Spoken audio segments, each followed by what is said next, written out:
जय मसीह की सभी को आप सबका स्वागत है हमारे higher destiny Bible study session में।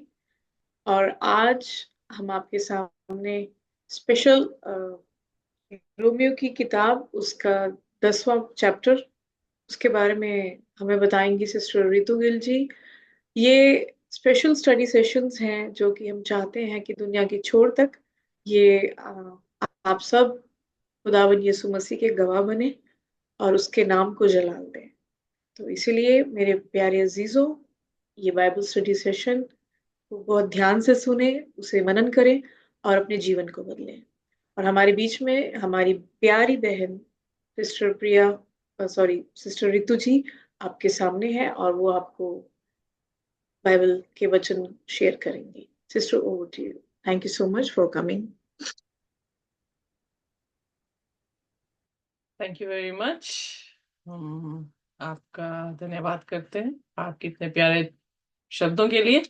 आइए हम जो है अपनी लेसन स्टडी में जाएंगे, जो कि बहुत ही खूबसूरत लेसन स्टडी हमारे बीच में आती है। और ये लेसन स्टडी जो है, अगर देखा जाए तो बहुत ही प्यारी रही है। यहाँ तक हमारा सफर जो रोमियो की पत्री को, यानी जो खत पौलुस ने रोमियो की कलीसिया को लिखा है, यहाँ तक जितना भी हमने सीखा है, उस सफर में हमने बहुत ही परमेश्वर का धन्यवाद किया है, क्योंकि खुदा के जो बहुत बड़े भेद थे वो खुदा जी ने जी। हमारे सामने खोले हैं। सो अब जो है हम 10वें अध्याय में आ गए हैं, और आइए अपने सिरों को झुकाएंगे और प्रार्थना करेंगे कि परमेश्वर हमें अपने ज्ञान से भरे। हमारे स्वर की खुदावंद, हम आपके शुक्रगुजार हैं, धन्यवाद करते हैं प्रभु इस समय के लिए, जब खुदावंद हम आपके कलाम को खोल रहे हैं, आपके कलाम को पढ़ना चाह रहे हैं, आपको जानना चाह रहे हैं, आपको समझना चाह रहे हैं। खुदावन हमारी समझ को खोलें, अपनी पवित्र आत्मा से हमें भरें। कोई भी ऐसा शब्द ना हो जो हमारी बुद्धि से हो, बल्कि आप बोले खुदावन, हम आपको सुन सकें। हमारे गुनाह गलतियों को माफ करना, अपने पवित्र लहू से धोकर साफ करें, ताकि हमारी जुबान से जो कुछ भी निकले खुदावन पवित्रताई से निकले और आपके नाम की बढ़ाई हो सके। आप बढ़े और हम करते जाएं, यीशु के नाम से मांगते हैं, आमीन। आमीन। कल हमने जो है देखा कि किस प्रकार से रोमियो की इस पत्री में पौलुस जो है वो यूनिफाइड चर्च बनाने की कोशिश कर रहा है। यानी कोई भी ऐसी दीवार खड़ी ना रह जाए जो भाई भाई के साथ, यानी जो मसीह है, चाहे कहीं से भी आया है, किसी भी रंग का है, किसी भी धर्म से है, किसी भी जगह से है, उसमें कोई भी दरार जो है वो ना पड़ सके। इसलिए क्योंकि यहाँ पर वो सबसे पहले प्लेटफॉर्म, जो यहूदी मसीह बने हैं या यूनानी मसीह हैं, उनका प्लेटफॉर्म ये है कि वो सारे के सारे पापी हैं। और फिर दूसरा प्लेटफॉर्म दे रहा है कि यीशु मसीह का अनुग्रह जो हमारे लिए दान है, हम अपने कामों के जरिए से जो है वो धर्मी नहीं ठहरे हैं, बल्कि यीशु मसीह की उस कुर्बानी के जरिए से हम धर्मी ठहरे हैं। फिर उसने दो व्यवस्था दी, जो कि एक पाप की व्यवस्था है और एक परमेश्वर की व्यवस्था है। उसने उसके ऊपर गौर करते हुए उसके बाद जो है प्रभु यीशु या खुदा का जो दया है वो किस पे आती है, क्योंकि उसने एक व्यक्ति को चुना, और उस व्यक्ति के आगे जब दो संतानें हुई, जेकब यानी यकूब और ईसाऊ, उसमें से यकूब को चुना। और हम ऑलरेडी सीख चुके हैं कि यकूब को क्यों चुना गया। आइए देखिए रोमियो उसका 9 अध्याय और उसकी आखिरी आयत, ताकि हमें मालूम हो कि हमने कहाँ पर इसको छोड़ा है और कहाँ से हम चलने वाले हैं आगे। अगर हम उसकी 32 और 33 आयत पढ़ दें तो बहुत ही अच्छा होगा सिस्टर जी। सिस्टर जी। जी। किस लिए? इसलिए कि वे विश्वास से नहीं परंतु मानो कर्मों से उसके खोजी उसकी खोज करते थे। उन्होंने उस ठोकर के पत्थर पर ठोकर खाई, जैसे लिखा है, देखो मैं सिय्योन में एक ठेस लगने का पत्थर और ठोकर खाने की चट्टान रखता हूँ, और जो उस पर विश्वास करेगा वह लज्जित ना होगा। सो यहाँ पर हम देखते हैं कि लोग जो है प्रभु यीशु मसीह के कारण ठोकर खा लेते हैं, क्योंकि वो परमेश्वर यीशु मसीह को समझ नहीं पाते हैं। इसलिए जैसे कि यहूदी जो है चिन्ह मांग रहे हैं, जब हम पहला करंथियन और उसका पहला अध्याय पढ़े थे, और जो यूनानी थे वो समझ और ज्ञान को मांग रहे थे। पर दोनों के लिए क्या हुआ? दोनों के लिए यीशु मसीह ठोकर का कारण जो है वो बने हैं। आइए देखिए, अब इसके बाद जब वो यहां तक लेकर आया है कि यीशु मसीह लोगों के लिए ठोकर का कारण बने हैं, तो आगे वो हमें ये सिखाने की कोशिश कर रहे हैं कि किस तरह से और क्यों। रोमियो 10 और उसका पहला वचन। हे भाइयों, मेरे मन की अभिलाषा और उनके लिए परमेश्वर से मेरी प्रार्थना है कि वे उद्धार पाए। ओके, सो यहाँ पर पौलुस ऐसे लोगों को जिनके लिए क्रूस या मसीह ठोकर का कारण बना है, उनके लिए वो प्रार्थना कर रहा है कि वो क्या कर दें, कि वो बचाए जाएं, कि वो बच उद्धार जाए। आगे पढ़ते हैं। जी, क्योंकि मैं उनकी गवाही देता हूँ कि उनको परमेश्वर के लिए धुन रहती है, परंतु बुद्धिमानों के साथ नहीं, क्योंकि वे परमेश्वर की धार्मिकता से अनजान होकर और अपनी धार्मिकता स्थापित करने का यत्न करके परमेश्वर की धार्मिकता के अधीन न हुए। तो यहाँ पर उसने कॉज दिया है क्यों उनके लिए स्टम्बलिंग ब्लॉक है, क्यों प्रभु यीशु मसीह उनको समझ नहीं आ रहे हैं। क्योंकि उन्होंने अपने तरीके से अपनी धार्मिकता को लेने की कोशिश की है। सेल्फ राइचियसनेस हर एक धर्म में हम देख रहे हैं कि अगर हम लोगों को देखें तो वो अपनी कोशिश कर रहे हैं ताकि वो अपनी कोशिश से धर्मी जो है वो बन जाए। मुझे याद है कि मेरे साथ एक कोलीग थे, हमारी माँ की उम्र की थी और हमारे साथ काम कर रही थी, अभी रिटायर हो चुके हैं, और नेपाल से थे। बहुत ही प्यार था उनका और मेरा। पर जब हमने एक बार इस बारे में बात की तो मैंने उनसे ये पूछा कि आप मुझे ये बताएं कि आप कैसे मुक्ति पाएंगे। वो हिंदू धर्म से थे, धर्म से हैं इनफैक्ट। तो उन्होंने मुझसे कहा कि हमें हर जन्म में अच्छे काम करके जो है वो मुक्ति को पाना है।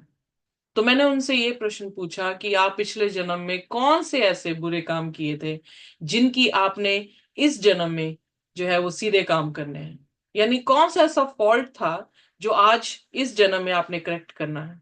उनके पास इसका जवाब नहीं था। वो कहने लगे कि मैं नहीं जानती, बट इस जन्म में हमें दोबारा मौका मिला है कि हम अपने बुरे कामों को सुधार सकें। तो इसका मतलब आप सिर्फ गेस वर्क कर रहे हैं कि आपका कोई बुरा काम था जिसको इस जन्म में आपने सुधारना है। तो मैंने उनसे पूछा कि जो खून से हम पापी हैं, अपनी माँ की कोख से हम जो पापी हैं, हम तब कैसे साफ हो सकते हैं। तो उनके पास इसका भी कोई जवाब नहीं था। उन्होंने ये इतना ही कहा कि हमारे ग्रंथों में लिखा है कि हमें इतने सारे जन्म लेने होंगे और हमें अपने आप को पाक करना होगा, और जिस दिन हम पाक हो गए उस दिन हम जो है जन्म लेना बंद कर देंगे। प्रभु ओके। यीशु मसीह यहाँ पर सरल तरीके से हमें जो है वो सिखा रहे हैं कि किसी भी अच्छे काम से हम धर्मी नहीं हो सकते। अगर हम सोचे कि हम अच्छे काम, अच्छे पुण्य कमा सकते हैं या अच्छी सेवा किसी की करके हम अपने लिए मुक्ति कमा सकते हैं, तो ऐसा नहीं है। क्योंकि जो पाप की मजदूरी है वो मौत है, और उस मजदूरी की जो प्राइस था वो सिर्फ यीशु मसीह ने दिया है, किसी ने नहीं दिया। और जब तक हम यीशु मसीह की उस कुर्बानी पर विश्वास नहीं करते, हमारा वो डेट हमारे पर ही रहता है, और हम अपने अच्छे कर्म चाहे जितने भी कर लें, वो बिल्कुल क्या है, शून्य के मानिंद हो जाते हैं। सो यहाँ पर उनके लिए यीशु मसीह ठोकर का कारण बना क्योंकि वो अपनी समझ से समझने की कोशिश कर रहे हैं। बट यीशु मसीह जो उनको समझा रहा है, वेल हम बार बार यही पत्रियों में देख रहे हैं कि जो इन संसार की समझ है वो परमेश्वर के सामने मूर्खता है। और परमेश्वर की जो सबसे मिनिमम पॉइंट जहां पे परमेश्वर मूर्खता कर रहे हैं, वो भी जो है इंसान से बड़ा उसका ज्ञान है। तो फिर क्यों कर हम परमेश्वर की बात ना सुने।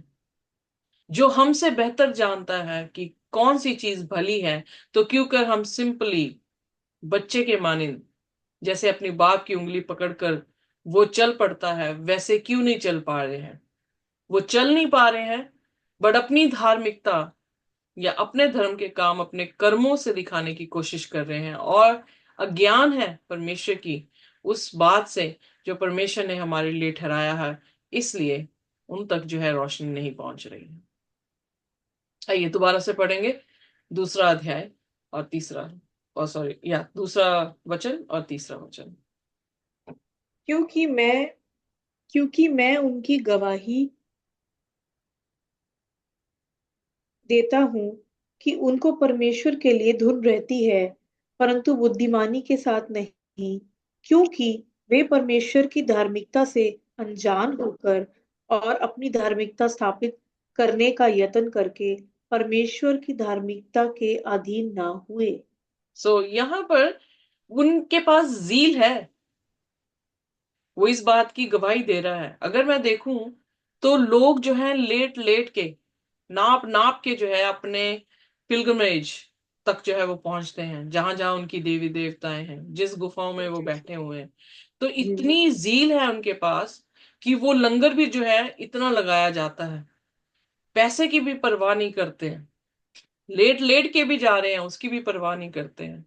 पर फिर भी क्या है, वो अज्ञात है, जी क्योंकि वो सोचते हैं कि अपने ऐसे कर्म करने से हमें मुक्ति मिल जाएगी। हमारे काम अगर अच्छे होते तो हमें क्या जरूरत थी ये सब चीजें करने की, क्योंकि हम बचपन से माँ की कोख से पापी हैं, इसलिए हमें ऐसा व्यक्ति चाहिए जिसने कभी पाप ना किया हो, जो हमारे बदले में मर जाए, हमारे बदले में वो मौत ले ले जो पाप की मजदूरी है। तो वो कोई और कर ही नहीं पाया। किसी भी गुरु, किसी भी महात्मा, किसी भी देवी, किसी भी देवते के पास ये कुवत ही नहीं रही है कि वो किस पूरी इंसानियत के लिए जो है वो मर जाए और उसमें कोई पाप ना पाया जाए। सो एक ही है, और वो प्रभु यीशु मसीह है, और उसी पर विश्वास करने से हमें निजात मिल सकती है। सो आइए अब चौथा वचन जो है वो पढ़ेंगे। जी। क्योंकि क्योंकि हर एक विश्वास करने वाले के लिए धार्मिकता के निमित्त मसीह व्यवस्था का अंत है। Exactly exactly. कैसे अंत है? क्योंकि व्यवस्था ने जो पाप हुआ था उसके डिमांड की थी कि मौत या बलि किसी की चढ़ाई जानी चाहिए। वो बलि किसी भी पापी की नहीं चढ़ सकती थी, वो बलि एक पवित्र की चढ़ सकती थी, और उसके निमित्त धार्मिकता खड़ी हो सकती थी, क्योंकि प्रभु यीशु मसीह ने वो सब किया है, और जो उसने हमारे बदले में हमारी जगह पे खड़े होके किया है, हम अगर विश्वास कर लेते हैं तो वो उस कानून का यीशु मसीह क्या है, अंत है। जी तो जीसस ने सब कुछ कर दिया हमारे लिए। अब कानून जी हमें कुछ भी दोष नहीं लगाएगा, अब कानून जो है हमें माफ कर दे रहा है। सो इसका मतलब पेनल्टी पे कर दी है, अब कानून हमारे ऊपर नहीं लागू है, हम स्वतंत्र है बन गए हैं। सो हमें विश्वास करना है कि किसी ने हमारे बदले में वो पेनल्टी दे दी है। सो उसके बाद पांचवें वचन में, क्योंकि मूसा ने ये लिखा है कि जो मनुष्य उस धार्मिकता पर जो व्यवस्था से है चलता है, वह उसी से जीवित रहेगा। परंतु जो धार्मिकता विश्वास से है, वह यो कहती है, तू अपने मन में ये न कहना कि स्वर्ग पर कौन चढ़ेगा, अर्थात मसीह को उतार लाने के लिए, या आधोलोक में कौन उतरेगा, एग्जैक्टली, अर्थात अर्थात पढ़ते पढ़ते, अर्थात मसीह को मरे हुए में से जिलाकर ऊपर लाने के लिए। आमेन। सो यहाँ पर जो है, जब मूसा कह रहा है कि हम व्यवस्था को मानेंगे तो जिंदगी पाएंगे, तो धार्मिकता जो है विश्वास से कैसे आई, हम ये ऑलरेडी वो एक्सप्लेन करता आ रहा है। मैं बार बार ही उसी चीज को दोहरा रही हूँ, और मैं बार बार ही दोहराऊंगी कि जी जी जी प्रभु यीशु मसीह हमारे बदले में मर गया, वो जो आसमान से नीचे आया और फिर कब्र से ऊपर गया, मतलब अपनी मृतिक शरीर से जिलाया गया है। ओके, सो उसका मरना और उसका जी उठना, मरना जो उसने हमेशा की मौत हमारे लिए ली, उसके बाद उसका जी उठना, यानी वो जयवंत हुआ किस पर? मौत पर। इसीलिए पहला करंथियन 15 में लिखता है, मौत तेरा डंग कहाँ रहा। सो मौत पर उसने जय पाई, और फिर इस कारणवश हमारी धार्मिकता जो है विश्वास के जरिए से हमें मिली है। अब 8वां वचन पढ़ेंगे। परंतु वह क्या कहती है, यह कि वचन तेरे निकट है, तेरे मुंह में और तेरे मन में है। यह वही विश्वास का वचन है जो हम प्रचार करते हैं, कि यदि तू अपने मुंह से यीशु को प्रभु जानकर अंगीकार करे और अपने मन से विश्वास करे कि परमेश्वर ने उसे मरे हुए में से जिलाया, तो तू निश्चय उद्धार पाए। Amen. सो बहुत ही क्लियर है यहां पर। अब उसने कहा the word is near you. Word क्या है? खुदा है। कलाम क्या है? खुदा है। वो तेरे होंठों पे है, वो तेरे दिल में है। और क्या वो वर्ड क्या है? वो कलाम जो विश्वास का हम प्रचार करते हैं। तो जी इसलिए कहता है कि अगर उस कलाम पर तू विश्वास कर ले कि यीशु मसीह तेरे लिए मरा और जी उठा, तो तू क्या होगा? बचा लिया जाएगा। अगर तू अपने दिल में ये विश्वास कर लेता है, तो परमेश्वर तुझे क्या करेगा? धर्मी ठहरा देगा, क्योंकि तूने अपने मुंह से क्या कर दिया है? कन्फेशन अंगीकार। कर दिया है। हाँ जी सिस्टर जी, क्या कह रहे? अंगीकार मतलब हाँ, कन्फेशन। कन्फेशन, अंगीकार कर लिया है। सो जी। इसका मतलब परमेश्वर का कलाम और हमारा अंगीकार करना, यानी हमारे मुंह से भी क्या निकल रहे हैं? शब्द ही निकल रहे हैं। सो जब हम ये शब्द निकाल देते हैं कि हमने खुदावन यीशु मसीह पर, उसकी मौत पर, उसके दोबारा जी उठने पर विश्वास किया है कि उसने मुझे धर्मी ठहराया है, तो हम क्या हो जाएंगे? धर्मी ठहराए जाएंगे। रह जाएंगे। तो इसीलिए अयूब क्या कहता है, तेरी जुबान पर ही क्या है? जिंदगी है, और तेरी जुबान पर ही क्या है? मौत है। मौत है। अगर मेरी जुबान ने यीशु मसीह का अंगीकार कर लिया, तो मेरे पास जिंदगी है, मैं धर्मी बन गई। पर अगर इसी जुबान ने उसका इकरार ना करते हुए इनकार कर दिया, तो मैं हमेशा की मौत के भागी हो गई।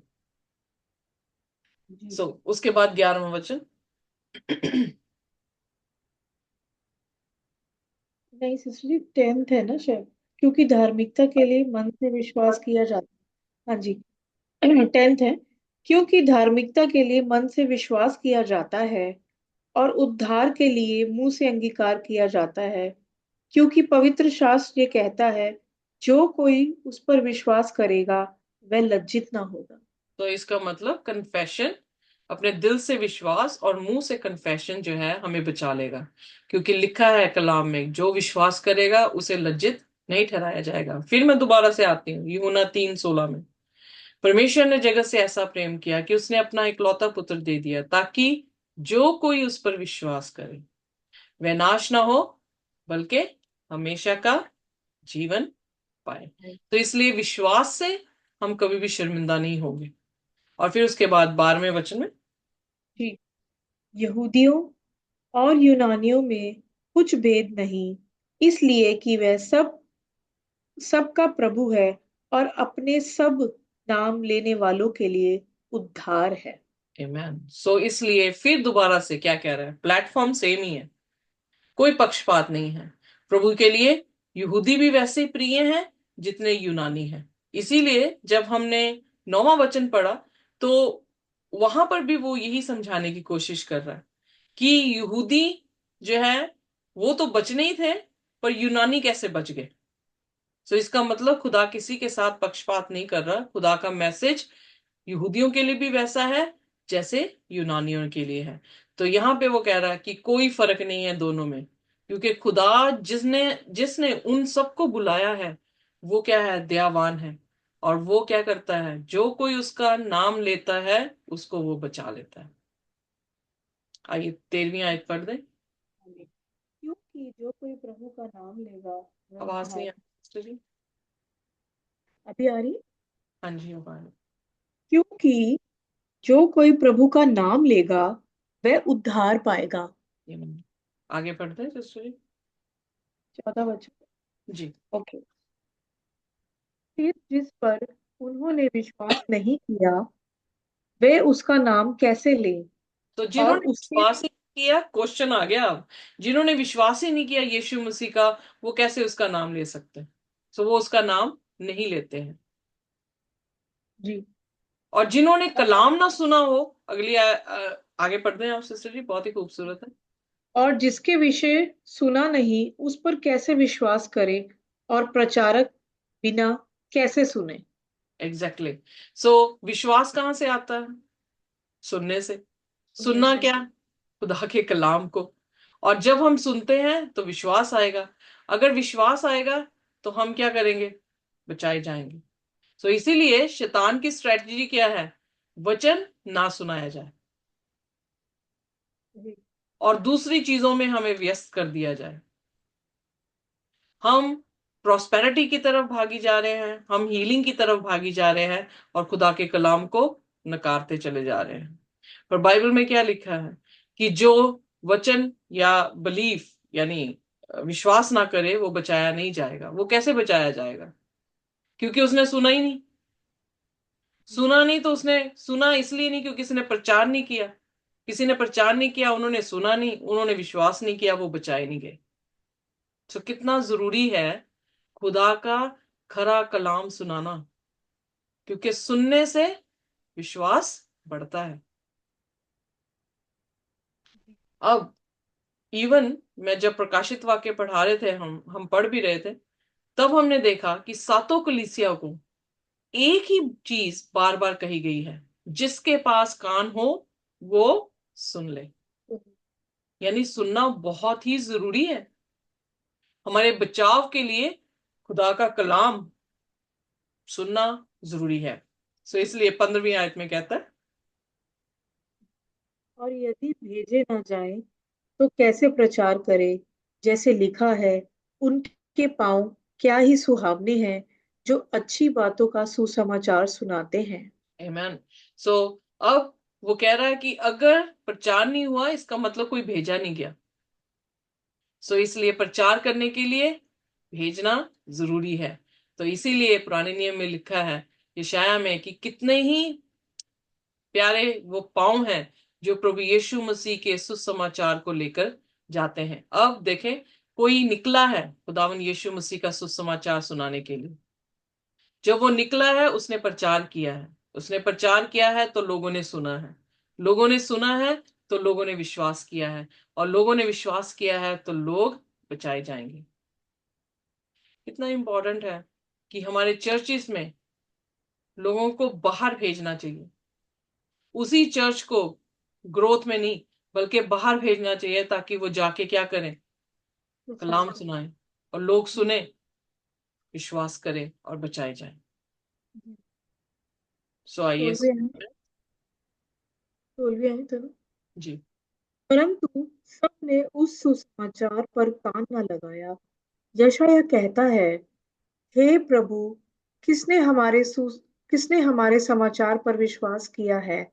अतः विश्वास सुनने से और सुनना मसीह के वचन से होता है। सो यहाँ पर यशायाह भी ये कह रहा है कि किसने हमारी रिपोर्ट पर विश्वास किया है।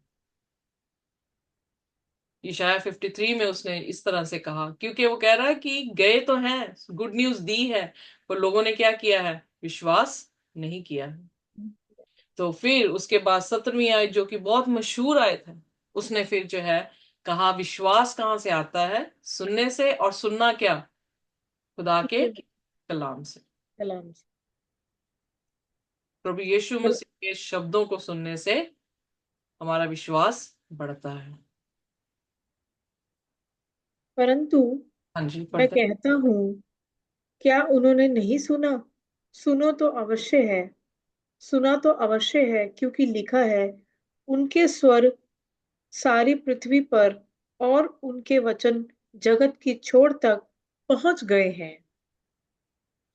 अब मैं ये फिर कह नियम की बात कर रहा है कि ऐसा लिखा है, यानी ओल्ड टेस्टामेंट में ऐसा लिखा है कि कलाम जो है वो सारी धरती पे फैला है। और खुदा के वचन जो है सारी धरती पर जो है वो पहुंचाए गए हैं। बट अगर हम प्रकाशित वाक्य देख रहे हैं तो प्रकाशित वाक्य 18 अध्याय में उसकी पहली आयत में भी इसी तरह से लिखा है। आइए देखिए प्रकाशित वाक्य उसका 18 अध्याय और उसका पहला वचन।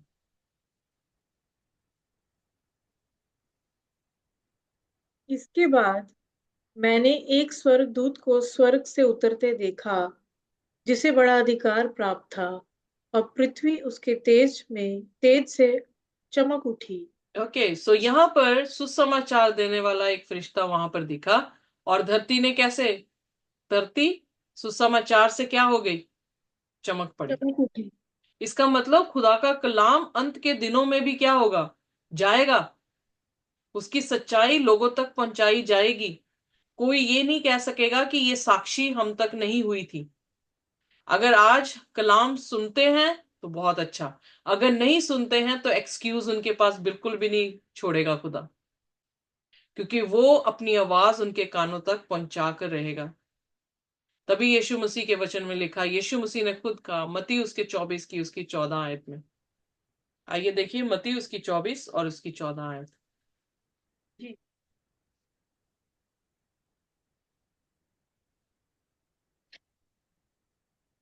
मत्ती 24 उसकी 14 आयत ना। जी। मत्ती 24 उसकी 14 आयत। और राज्य का ये सुसमाचार सारे जगत में प्रचार किया जाएगा, कि सब जातियों पर गवाही हो, तब अंत आ जाएगा। आमीन। तब यीशु मसीह आ जाएंगे। सो इसका मतलब प्रभु यीशु मसीह किसी भी कारण पक्षपात नहीं कर रहे, हर एक को खुदा का कलाम सच्चाई उसके कानों तक पहुंचा रहे हैं। इसलिए सुनना बहुत जरूरी है। और वो एक साक्षी के रूप में जाएगा। यहाँ पे लिखा नहीं कि वो कन्वर्ट हो जाएंगे। अब यहाँ पे भी अगर आप पढ़ते हैं तो यशायाह क्या कह रहा है, खुदा का कलाम गया है पर उन्होंने विश्वास नहीं किया है। दैट्स देयर चॉइस, वो उनकी चॉइस है।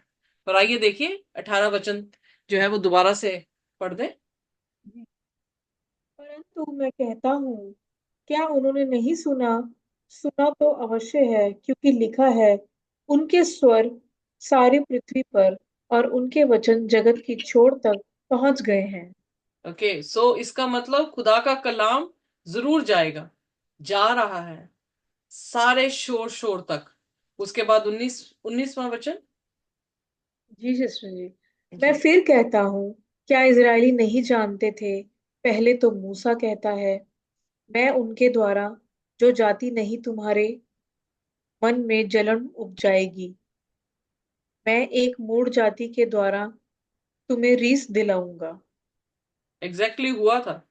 कैसे हुआ था कि जब यूनानी बदलने लगे तो यहूदी कैसे जलन करने लग गए, ओ, है ना। उन्होंने उसके कैसे कहना शुरू कर दिया कि हम खतना वाले हैं और ये खतना रहित हैं। रहित है। ये कैसे, वही चीजें इनके साथ कैसे हो रही हैं। इसलिए पौलुस ने लिखा जो पतरस के साथ हो रही थी वही मेरे साथ हुई हैं, यानी वही अन्य जातियों में जब मैं प्रचार करने गया तो वही चीजें हो रही थी, विश्वास भी अचंभे के काम भी। सो इसका मतलब खुदा कोई पक्षपात नहीं कर रहा। तो इसलिए यहूदी कौम इस चीज में घमंड कर रहे थे, पर जब उन्होंने देखा कि हमारी रीस का इंसान मतलब अन्य जाति वो भी हमारे जैसे चुने गए हैं, तो उनको इस बात से क्या हुई, जलन हुई। जलन। या सो फिर उसके बाद आगे पढ़ते सिस्टर जी। विद द बीस। Foolish nation I will make you angry. अब जो ये देवी देवताओं को मानने वाले यानी अन्य जाति हम लोग, उन लोगों के बीच में जो है मसीहत आ उतरी, तो सचमुच में वो इस बात को सहन नहीं कर पा रहे थे। और इसीलिए आज तक मुझे लगता है कि यहूदी कौम ने इस ढिठाई में ही क्रिश्चियनिटी एक्सेप्ट नहीं की, यीशु को भी एक्सेप्ट नहीं किया, क्योंकि वो अपने आप को उस दीवार, जो वो दीवार खड़ी कर चुके थे यहूदी और यूनानी के बीच में, उसको तोड़ना नहीं चाहते थे। सो आइए 20वां वचन पढ़ते हैं। फिर यशायाह बड़े हियाव के साथ कहता है, जो मुझे नहीं ढूंढते उन्होंने मुझे पा लिया, और जो मुझे पूछते भी ना थे उन पर मैं प्रकट हो गया। परंतु इज़राइल के विषय में वह ये कहता है, मैं सारा दिन अपने हाथ एक आज्ञा ना मानने वाली और विवाद करने वाली प्रजा की ओर पसारे रहा। ओए होए, सच अ पेन कि खुदा किनको बुलाता रहा, यू नो।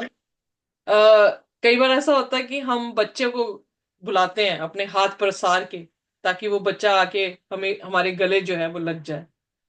पर कितनी पेनफुल है वो चीज कि अपने बच्चे को बुलाया जाए और वो बच्चा हमें आके गले ना लगाए। और दूसरा बार बार देख रहा है कि ये पसार रहा है, और दूसरे का बच्चा भागा भागा आके आपको गले लगा ले। तो कितनी शर्मिंदगी की बात है उस बच्चे के लिए जिसका जिसकी माँ उसे पसार पसार के बुला रही है, और वो उसकी जो है एक भी जप्फी ले नहीं पाया। Yeah, true. सो यहाँ पर खुदा जो है यहूदी कौम के लिए बता रहा है, और ये बोल्डली ये शायर ने कहा है कि उन्होंने मुझे पा लिया जो मुझे ढूंढते भी नहीं थे। मैं जी, उनको मिल गया जिन्होंने कभी मांगा भी नहीं था, पर जिनके सामने वो हाथ पसारता रहा उन्होंने अपनी ढिठाई और नाज्ञाकारिता के साथ उसको नहीं अपनाया। जी, यूना पहले अध्याय में भी वो कहता अपनों के बीच में आया और अपनों ने उसे नहीं अपनाया। बाइबल में यीशु मसीह ने पैराबल दिया कि एक बड़ा बोझ भोज दिया गया, और जिनको बुलाया गया था उन्होंने कोई ना कोई बहाना लगाकर उस भोज पर नहीं आना चाहा। तो उसने क्या किया, उसने हाईवे में भेज दिया सब लंगड़े लूले जितने भी मिले उन सबको ले आओ, और वो सब आ गए। अब आगे हैं कि जिनको बुलाया गया था पर वो आए नहीं।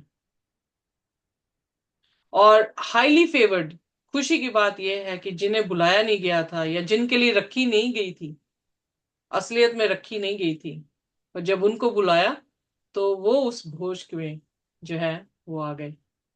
सो आइए हम भी किसी भी तरीके से आज के दिन में प्रभु यीशु मसीह के न्योते को बिल्कुल भी अस्वीकार ना करें। अगर खुदा का कलाम हमें कोई चीज सिखा रहा है और कुछ करने को कह रहा है, तो अपनी बुद्धि का सहारा ना लें, वरन संपूर्ण हृदय से परमेश्वर पर भरोसा करें, क्योंकि वही हमारी निजात है, वही हमारी धार्मिकता है, वही हमारा ज्ञान है। और अगर हम घमंड करें तो सिर्फ प्रभु यीशु मसीह पर घमंड करें। आमीन। आमीन। आइए अपने सिरों को झुकाएंगे और प्रार्थना करेंगे। हमारे स्वर्गीय खुदा, हम निर्बुद्ध लोग खुदावन आपको बहुत बार ठुकरा चुके हैं। शुक्र करते हैं प्रभु कि अभी भी आप हमारे लिए अपनी बाहें पसारे हैं, और हम आपको प्रभु जी भाग के आपके गले लगना चाहते हैं। हमें आपने कबूल किया है, हम आपके धन्यवादी हैं। आप हमसे प्रेम करते हैं, सिर्फ हमसे नहीं, सारी दुनिया से, अलग अलग तरह के रंगों से, अलग अलग तरह के देशवासियों से, हर धर्म के इंसान से। आप सिर्फ यहूदियों के परमेश्वर नहीं, आप पूरे संसार के परमेश्वर हैं, क्योंकि आपने इस सृष्टि की रचना की है। जमीन और आसमान और समुद्र और स्रोते आपने बनाए हैं। हम आपके सामने प्रभु जी नमन करते हैं, आपको दंडवत करते हैं, और प्रार्थना करते हैं कि इस वीडियो से आप उन लोगों को आशीष दें प्रभु, उनके विश्वास को बढ़ा दें प्रभु, ताकि वो बचाए जा सके। हमारा ये परिश्रम बहुत ही छोटा है, पर हम विश्वास करते हैं कि इसका प्रतिफल बहुत बड़ा होगा। हमें इसी तरह से अपने विश्वास में कायम रखें, अंत तक, मौत तक हम वफादार रह सकें, ताकि जिंदगी का ताज पा सकें। हमें आशीष और बरकत दे। इस प्रार्थना को यीशु के नाम से मांगते हैं, आमीन। आमीन। आमीन। Thank you so much sister ji. Praise the lord. खुदा का शुक्र है, उसकी तारीफ हो, उसकी अनुग्रह, उसकी शांति हमारे साथ जब तक वो आना जाए इसी तरह से बनी रहे। आमीन।